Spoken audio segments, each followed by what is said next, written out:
Bom dia, pessoal, tudo bem? Espero que vocês estejam bem. Essa é mais uma aula gravada, remota, que possa colaborar com sua formação histórica, com seu conhecimento histórico, não é? E vamos hoje trabalhar o conteúdo, a base curricular que faz parte do sexto ano. Em relação ao sexto ano, nós estamos estudando as civilizações clássicas. Quais são as duas civilizações clássicas do Ocidente? Grécia e Roma. Muito bem. No entanto, na aula de hoje, nós iremos trabalhar em relação à civilização grega e de forma mais específica à sociedade ateniense. De que forma essa sociedade ela vai colaborar para a nossa formação e como ela vai se apresentar.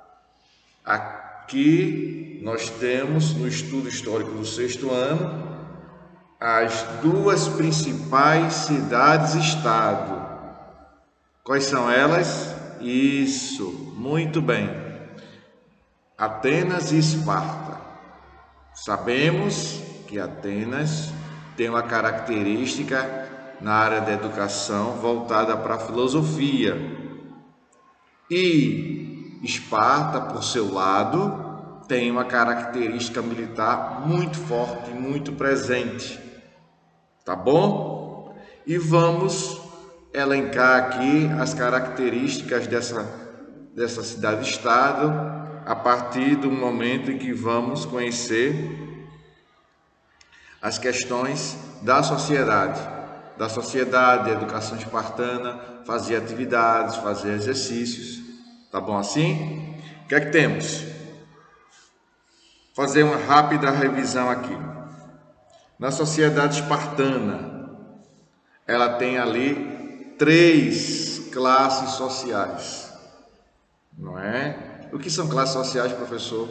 São camadas da sociedade que os historiadores acharam por bem dar nome a elas, mostrar quais são as características que elas possuíam e dar nome a elas. De que forma elas passaram a ser conhecidas pelos historiadores, tá bom? É isso que vai acontecer a partir de agora e depois a gente vai dar um foco em exercícios, verificando a questão da educação espartana, tá bom? Vamos lá. Então, uma rápida revisão aqui.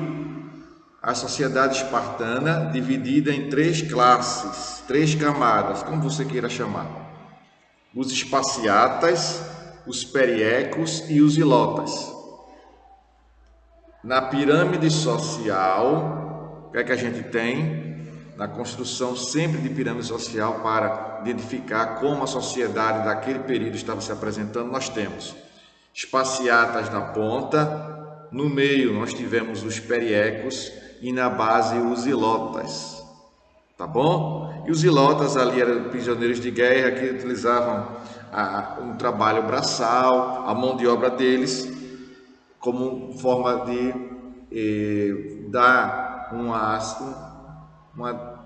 uma espécie de evolução, de desenvolvimento para a área econômica da região dos espartanos, tá bom? Tá bom? Pois bem, e os periecos ficavam ali na metade da pirâmide, mostrando como isso iria significar uma classe média, não é? Não possuíam direitos políticos e recebiam uma situação econômica nem favorável, nem desfavorável, ficava ali no meio termo, se fosse a classe média. Agora, por outro lado, esses periecos, eles não poderiam exercer a cidadania, não poderiam votar, não tinham direitos políticos, não é?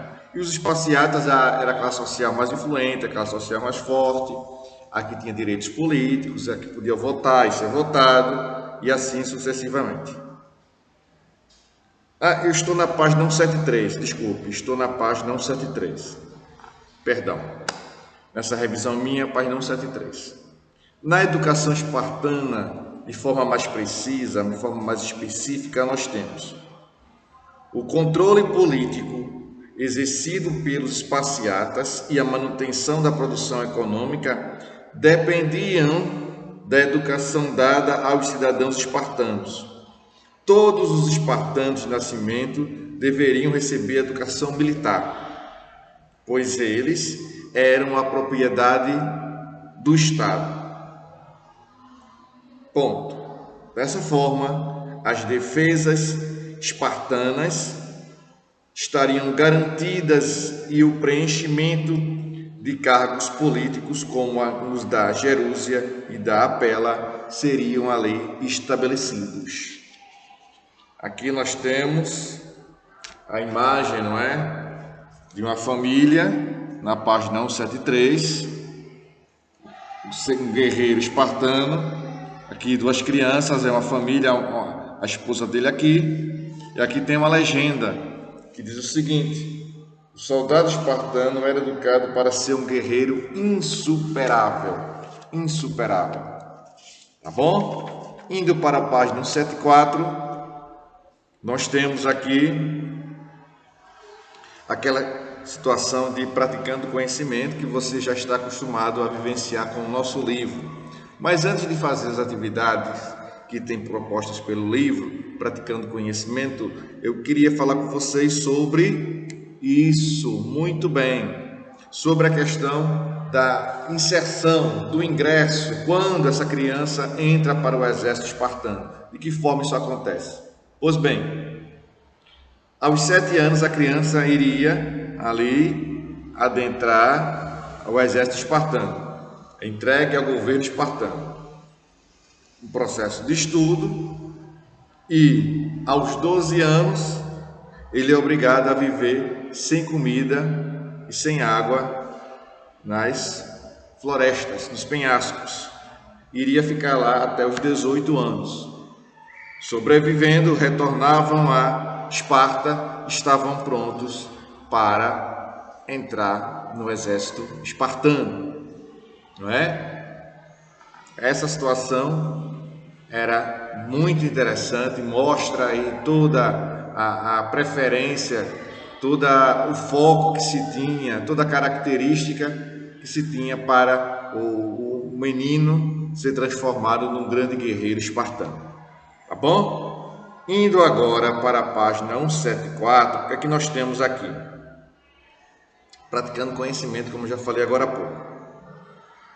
Eu vou fazer algumas atividades e vou deixar outras para que vocês possam fazer em casa, tá bom? O que é que diz aqui? Comente os termos abaixo. Primeira questão, comente os termos abaixo, referentes à organização política espartana. Letra A, diarquia, diz assim. Letra A. Sistema, resposta. O que é diarquia? Comentar sobre a diarquia, não é? Vamos lá. O que é diarquia? Anota aí, pega ali o lápis. Isso, muito bem. Vai lá, pega lá. 174, página 174. O sistema político, olha aí. O sistema político em que 2 reis governavam para executar decisões tomadas em outras estruturas,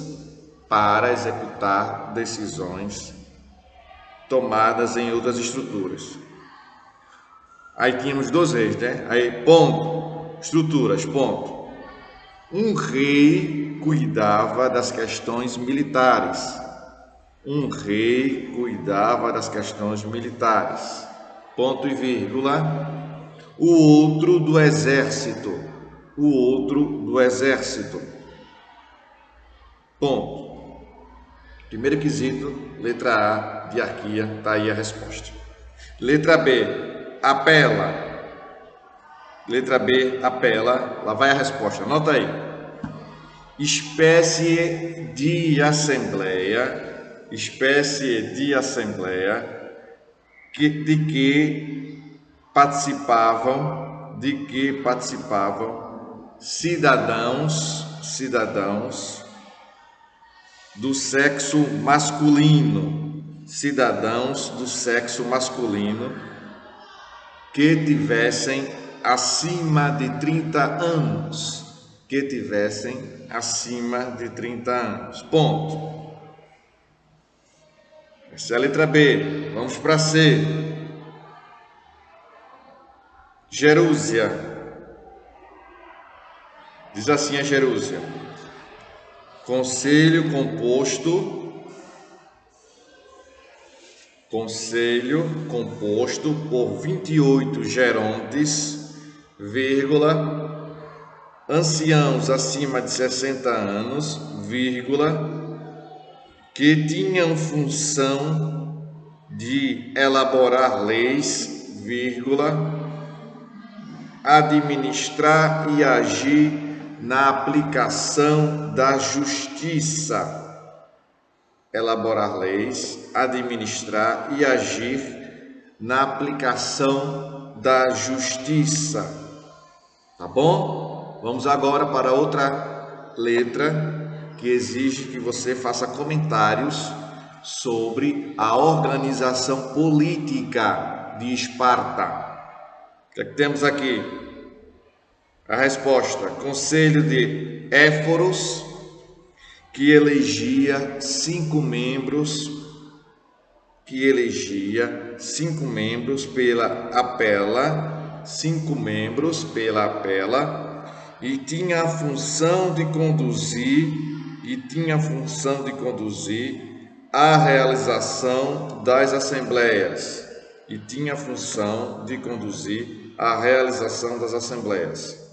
Cabia a ele fiscalizar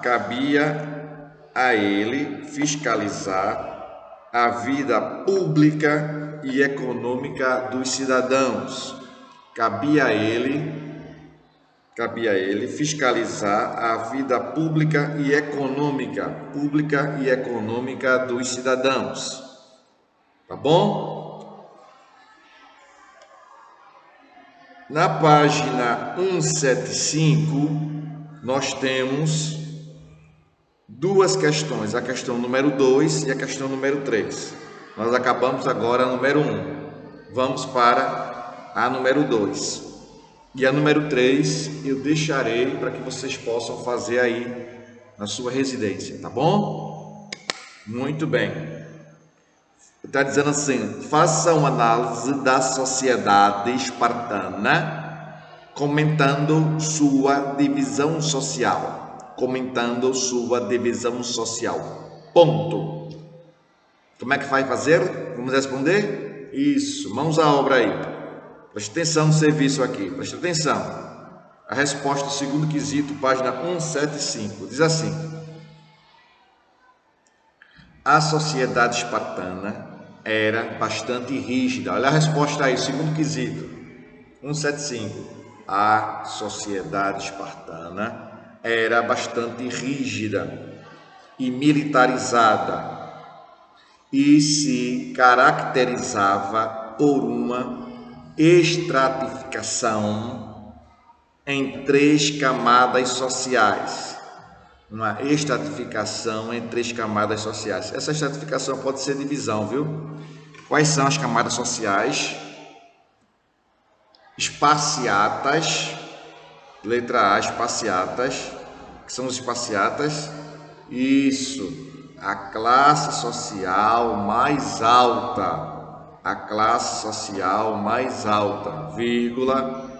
recebiam educação militar para formarem o exército espartano. Recebiam educação militar para formarem o exército espartano. Ponto. B. Periecos.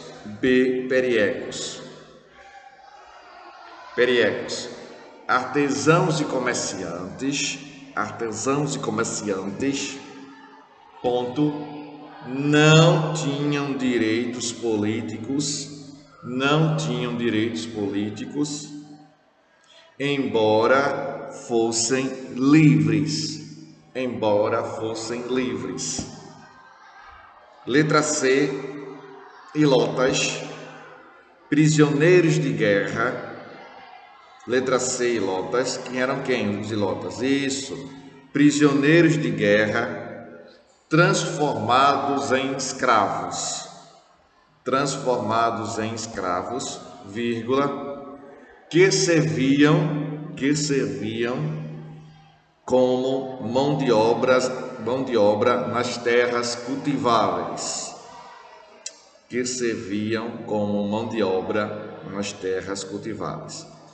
Pronto, conclui aqui a segunda questão da página 175. Tá bom? Perfeito aí, compreenderam? Muito bem. Dito isto, vamos prosseguindo o nosso conteúdo até chegarmos no esplendor ateniense. Não é? O que é que temos? Não é? Diz assim: ainda na página 175. Atenas foi uma cidade-estado que teve grande destaque cultural e político, diferentemente de Esparta. Para alguns historiadores, os atenienses eram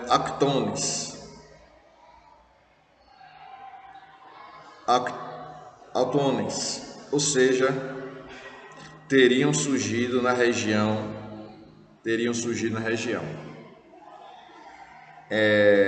Porém, o mais provável é que as constantes invasões de outros povos, como os jônios, formaram Atenas, que foi fundada na planície da Ática, próxima ao mar Egeu. A região onde Atenas surgiu apresentava condições territoriais bastante acidentadas, como muitas montanhas e solo muito árido. Como o solo não dava condições para uma boa produção agrícola, a principal atividade desenvolvida foi o comércio marítimo. Várias rotas foram criadas a partir do porto de Pireu, em Atenas. Prosseguindo aí na página 175, no último trecho aí da página, diz assim: no processo de comércio marítimo, com diversas rotas estabelecidas, houve contato com outros povos que tinham costumes próprios, possibilitando a Atenas assimilar especificidades culturais desses povos, ou seja, Atenas começou a absorver aquelas características bem específicas daqueles povos.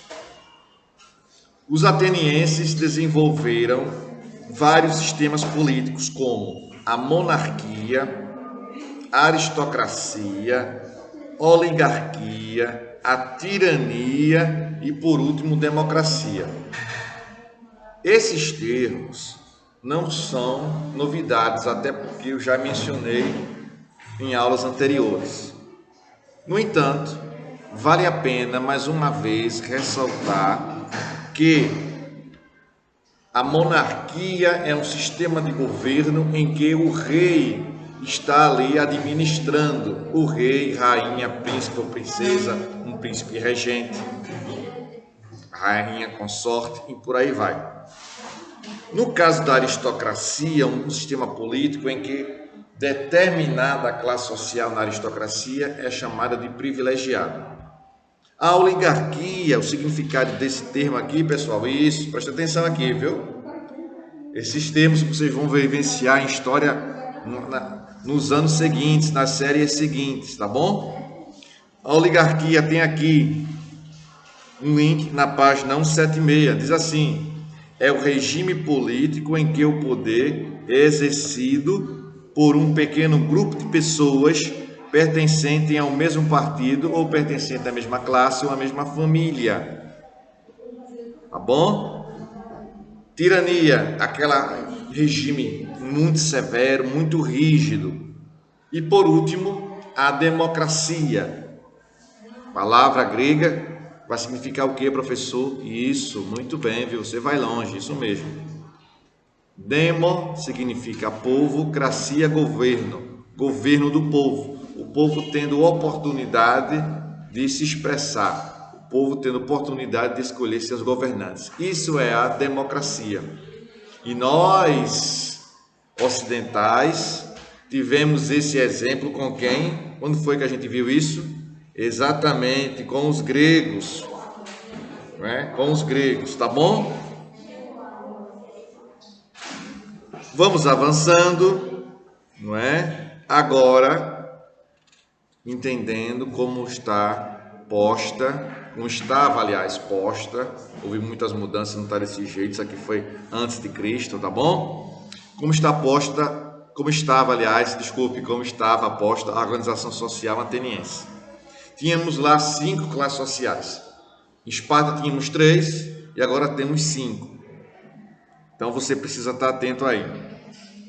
Diz assim, na página 176 ainda, a organização social.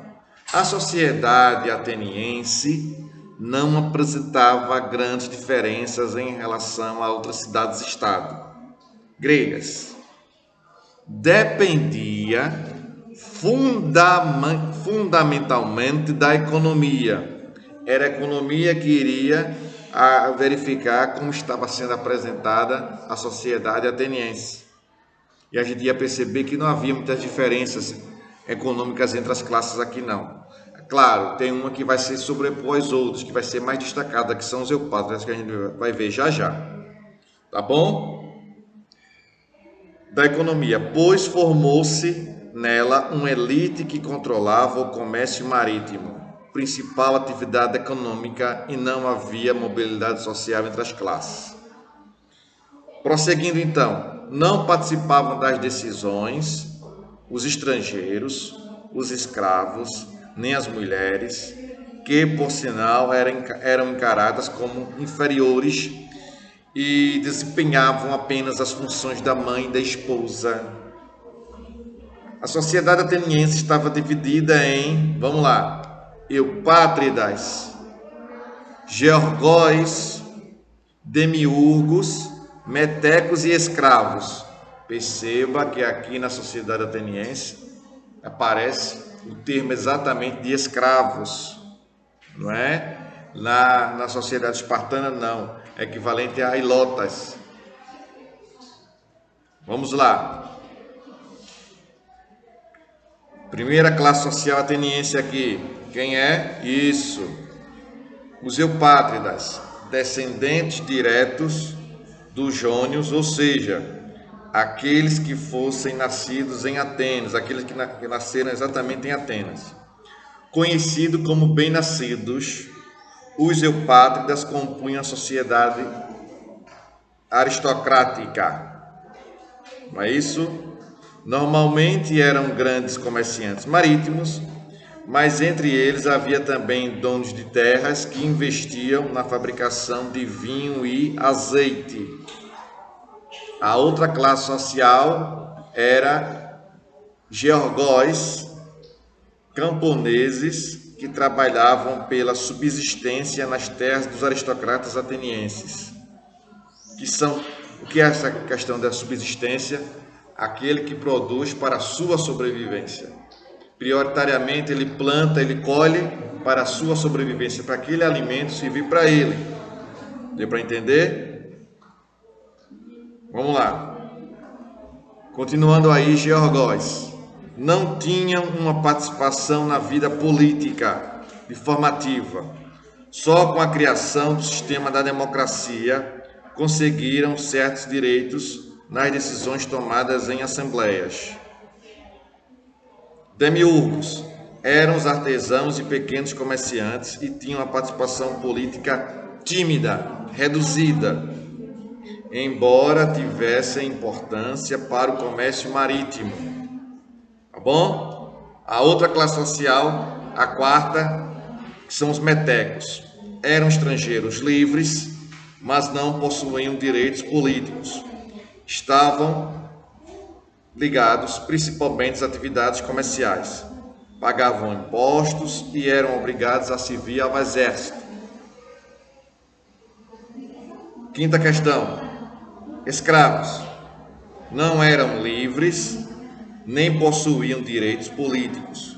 Costumavam desempenhar trabalhos relacionados à agricultura e aos serviços domésticos. Tá bom? Aqui a gente percebe, não é, que a sociedade ateniense não havia aqui muita diferença entre as outras cidades-estados em forma de estrutura. Significa dizer o quê? Significa dizer que sempre uma classe ou duas classes eram privilegiadas. No caso ateniense, nós tínhamos na sociedade ateniense os chamados eupátridas, não é? Na ponta da pirâmide social de Atenas, e ali como sendo um grupo social, uma camada social mais privilegiada do que as outras. Eram donos de terras, comerciantes e, sobretudo, tinham em suas mãos, terras em suas mãos. Esses eupátridas tinham terras. Então, preste atenção nesse nome, eupátridas, como sendo a classe social mais influente, mais importante da sociedade ateniense. Bem, pessoal, eu vou encerrando por aqui, acreditando que você tenha absorvido conhecimento. Muito obrigado por sua atenção, um forte abraço, tchau para vocês, sexto ano, se cuidem.